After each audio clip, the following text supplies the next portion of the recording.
Hi, Dr. Reese. My name is Carrie Blasey. I'm one of your students. I'm going to talk to you about my philosophies of education. First and foremost, I want to keep my students safe at all times. That is my priority, and I also would like to have a welcoming environment where they feel like they can come and talk to me when they need to. I work in a very rural area, and so a lot of my students are low economic families, and I feel like they just need a place where they can come and, be able to share what's on their minds, because sometimes the adults here are the only positive adults in their lives. The other thing I do is I make sure in the beginning of the school year I give a bunch of not a bunch, I shouldn't say a bunch, we do procedures and expectations. I do put a lot of expectations on my students. I teach fifth grade, they're getting ready to go into middle school, and I want them to be prepared for that. So responsibility and respect is big in my classroom.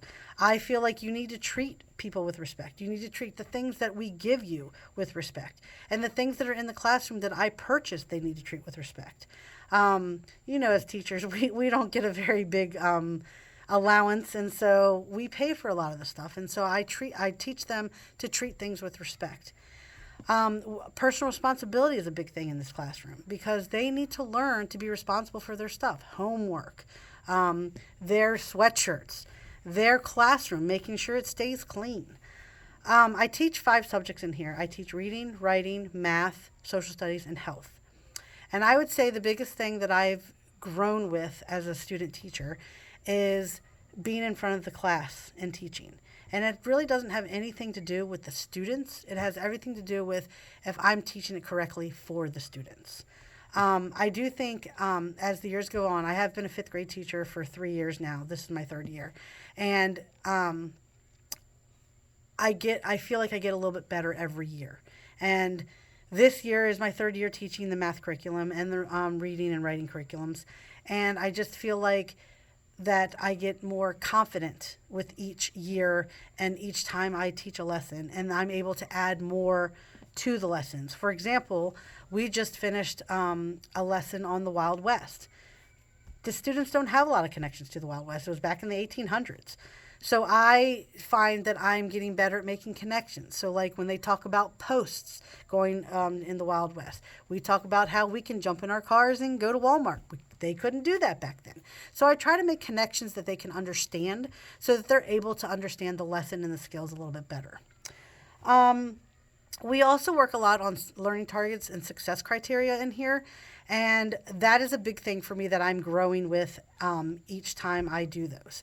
So I kind of connect them to my lesson plans. So when my lesson plans, I put the learning targets. So for example, we're working on the main idea this week.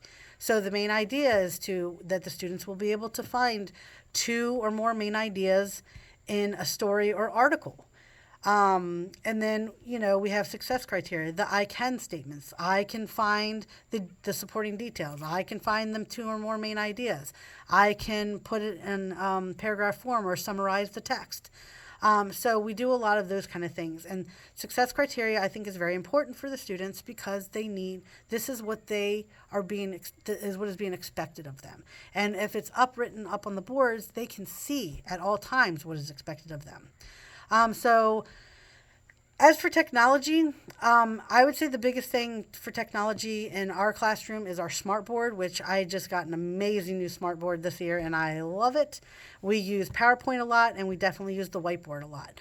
The students each have their own laptops, and they use their laptops for 2 programs. One is in math called MyPath Math, and one for reading and MyPath Reading.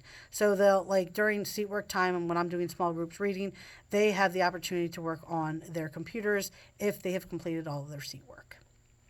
So basically that to me in a nutshell. I am basically here for the students. I love teaching kids, and I love being around them and just the stories they tell. And I like teaching, and I like being able to have a good time with them. And I think that those things all put together is what makes a good teacher. And I think each year as I teach and learn the curriculums better, I will learn to grow as a teacher and hopefully be able to help my students be successful learners. I am going to show you a few things around the room real quick, and then I will be done. I do thank you for everything you've done for me this school year, and I will say student teaching has been a blessing and what I've learned from the most in this program. So thank you very much. I'm now going to flip the camera around and show you some of the things in my classroom. Here is my reading success criteria, and here is my math success criteria. As you can see, my learning targets, and this is up in the classroom at all times.